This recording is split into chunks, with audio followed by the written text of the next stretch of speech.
Bébé élégance, bébé élégance.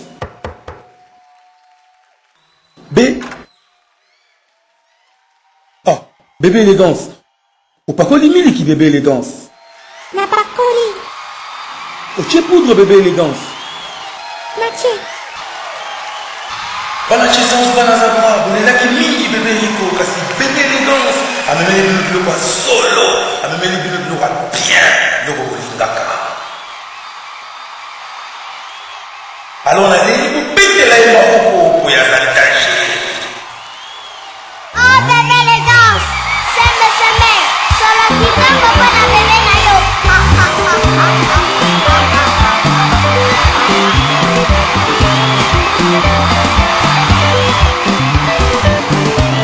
Bébé élégance. Oh oui. Seme na toto. C'est bon. Loco la miliki. Oh oui. Nako suwayo api. C'est bon.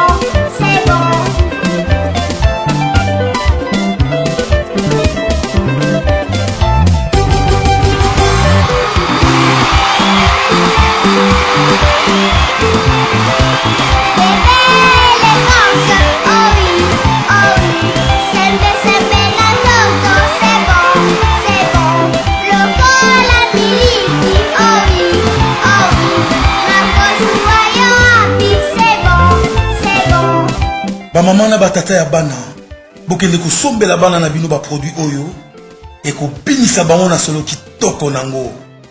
Ah, bébé élégance.